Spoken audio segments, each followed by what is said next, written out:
Hey folks, it's Maxie here and welcome to another TEW2020 video. You join us for a brand new series. It is a revival attempt with Impact Wrestling. I actually picked a very good time to start the Impact save. Obviously the relationship that they've now developed with AEW means that over the course of this save we'll be able to get some loan talents from them. There's more deals that have been done within the save. I'll stress now, if you're coming here for a realistic experience, it's not going to happen. This is going to be pretty unrealistic pretty quickly.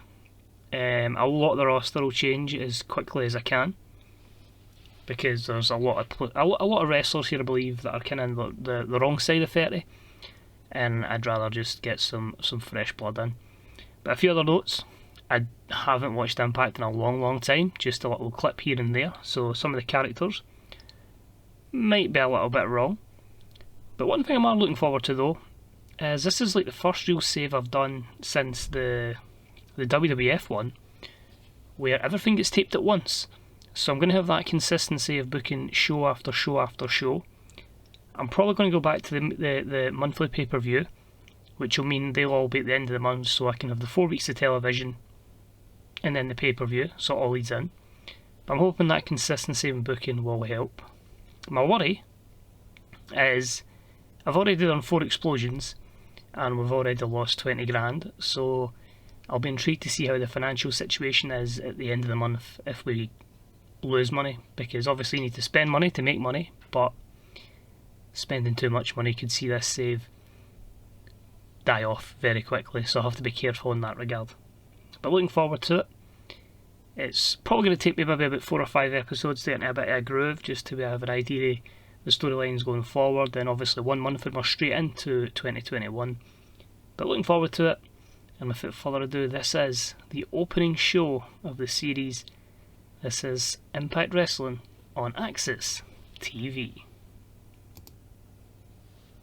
So we're at the Metroplex Live. I don't have an official attendance, but was told only 300 people will be viewing every episode of Impact this month, and obviously the episodes of Explosion, which, to be fair, is still 300 more than would be there in real life at the moment due to the current situation.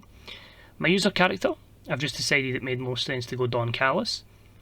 So obviously because of the size of Impact at the start, we can't bring in Kenny Omega to have that promo, which by the time this goes live would have happened way in advance, because I'm not actually sure when I'm going to launch this in comparison to real life. But yeah, so basically Don Callis comes out, talks about obviously the partnership with AEW, says that we're going to see Impact go in a new direction.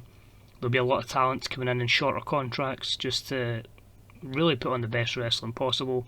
So you're going to see people coming in from AEW, you'll see people coming in from New Japan as well, as we've signed an alliance with them to enable some of their wrestlers to come here, and vice versa over there. So same kind of deal. First time joining an alliance as one of the lesser companies in it, but hopefully we can use that to our benefit. It must be noted as well, the show is based on the main event, and our top promo, as per most saves I do, and strict storylines are turned off, so we can have some fun with booking. So Callis does that, but he's interrupted by Eric Young and the big monster alongside him, the massive Joe Doring, and it's just a case of Eric Young saying, doesn't matter what changes you're going to make around here, this is still my show and I'm still going to be the most dangerous man around here. And then the second most dangerous man, Joe Doring. But it's interesting that Rich Swann is continuing to duck them, and it's only going to be a matter of time before he becomes the Impact World Champion again. So a 34 promo for that, a lot covered, but Don Callis kicking off a new era of Impact Wrestling. Our opening contest was actually an 8-man tag, and it was a decent matchup. It saw the team of the guy I overpush in every save, and I have no issue with continuing to do that, and Ace Austin, Man Fulton, and the North, of course, Ethan Page and Josh Alexander, and they defeated Triple XL, Fallah Bahh, and TJP in 8:37 when Ethan Page pinned Larry D with a spinning facebuster. So a good showcase of our tag team division, a variety of good performances in there. Unfortunately, Austin and Alexander were off their game, but Ace Austin benefits from a hot new move. A 44 is decent. We are using the former Questlove's mod now with No Legs Gaming, so thanks to Nave for carrying on with this. So It's not it's not as strict as the Who's mods, and it is a fairly solid mod. The Who's mods are really good as well. I'm using that for something else further down the line, but really looking forward to see how that division unfolds. So 44, not too bad here. I think actually we should be gaining with 49 rated shows. We'll speak on that at the end of the episode. Moving on, I'm going to continue on with the Knockouts tag titles coming back, or I don't know what the situation is, but they're vacant in this and haven't had somebody use them for 7 years, so I've decided here we'll have a semi-final here, a semi-final next week, and then eventually we'll have a final at the pay-per-view at the end of the month, which I believe is Final Resolution. You'd think I'd know this. But with about anyway, that didn't have much heat and terrible wrestling, and the team of Taya Valkyrie and Tenille Dashwood defeated Killer Kelly and Renee Michelle in 7:31 when Tenille Dashwood pinned Renee Michelle with a roaring elbow. Killer Kelly's the weak link. She's obviously not really wrestled a lot in this save in America, so her overness is not great. Utilised her a few times on Explosion as well, just to give her that, that platform to kind of people to stand up and notice her. But of course, it's not the biggest network that we're on, so it's going to take time building that up and letting her get that exposure. But 36 is still good, and Valkyrie and Tenille Dashwood will advance to that final. There may be some women and men as well that will be on the wrong disposition. Example, Kimberly's a babyface in this, when quite clearly, evidently in real life, massive heel. So that heel turn will happen eventually in game. We just need to get to it. And coincidentally enough, Diona is with Kimberly, and they are just cutting a promo, just saying it's great that she's Knockouts champion again. She's excited at the prospect of the AEW women coming in, and as she says, it doesn't matter who it is, if it's them, if it's Su Yung, whoever, she's going to still be the Knockouts champion, and she wants to focus on that rather than even considering going for the Knockouts Tag Team Championship. Moving on, another promo, and this time it's just Rhino and Heath, and Heath just thanking Rhino, just saying, I know I got hurt, brother, but I'm back fine, but I appreciate the fact that you were there. You got me this job in Impact Wrestling, because I got kids, but hopefully we can keep going on and we can work towards the Tag Team Championship. So a 50 rated segment from there, and again adding to our very in-depth Tag Team division. But next up with a decent matchup, we had Chris Bay defeat Tommy Dreamer in 11-11 with a Triple C of 41. Admittedly, I don't know a lot about Chris Bay, and he's someone I will have to look up and get a better idea of the character. But Tommy Dreamer's obviously someone that's just under 50, fairly good overness, so I feel like he's someone that can put people over for me, which seems to be the unfortunate story of the latter portion of Tommy Dreamer's career. But anyway, he does that for Chris Bay, and a 41 matchup is the result of that. Next up, we had a poor matchup that saw Eric Young and Joe Deering defeat the Deaners in 9:05 when Eric Young pinned Cody Deaner with a spike pile driver. Eric Young carried the matchup here. A 42. Expect to see Young and Doring doing a lot of tag matches to start with. Joe Doring has next to no popularity within the States, and if I want to get him in a decent position similar to Eric Young, then he's going to have a lot of matches alongside him and benefit from sharing the spotlight. Eric Young then just cuts a promo and just basically again on Rich Swann, he just says, I'm just going to keep hurting people, being the world's most craziest lunatic, and as soon as you get back Rich Swann, I'm going to destroy you and I'm going to take back that Impact World Championship. So there's a 39 promo from Eric Young. Not ideal, because he's the main event guy, you want him getting your 50-60 promos, so then you can guarantee yourself you're going to be getting some popularity gains, so that's a worry. We need to invest in someone that's just a talker. Next up, we had a decent matchup that saw Chris Sabin and Alex Shelley, the Motorcycle Machine Guns, defeat the Desai Hit Squad in 9:27 when Alex Shelley pinned Raj Singh with the Shiranai. 46. Absolutely looking forward to actually booking the Guns properly. More a shot at myself because I've not really done that well in AEW or WWE when I signed them both. But back in the day, Shelley and Sabin, incredible. So really looking forward to one last run with them. And the 46 is good considering they'll have a lot of the overness here. Singh and Raju don't. And obviously it's a bit of frustration there for your X Division champion taking a loss. Another promo, and it is the world's most dangerous tag team, and it's Ken Shamrock and Sami Callihan, just basically saying, no, what is the game plan here? Are we going to go for these tag team championships because we've just saw another tag team there that we could probably beat up and kick their asses, or do we fancy going after that world heavyweight championship? It's one to keep an eye on the next couple of weeks. I'm still unsure where I'm going to position them, but it's just them having some sort of just discussion basically, and that's a 49 rated promo. Shamrock was in action against Crazy Steve and he picks up the win in 8:05 with the ankle lock.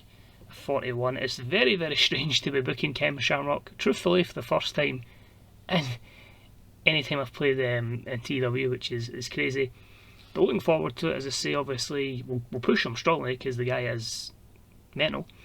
But obviously, as soon as he gets a proper massive physical decline, which he might already be on, we could slowly but surely see Ken Shamrock fizzle out the company. But we'll keep using him while he's an active competitor. And after the match, he's going backstage basically, he bumps into Caleb Conley and he just absolutely destroys him, throws him about, just beats him up.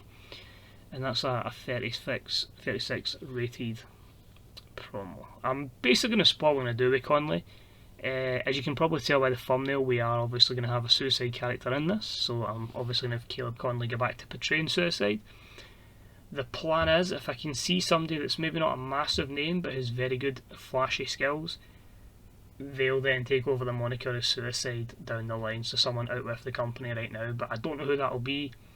Obviously see how things develop, but yeah, I kind of thought suicide would have been in the mod and I wouldn't have to edit anything, but I'm going to go with it that way. We'll create a new guy under the suicide moniker because a few people, as we know, have portrayed that already.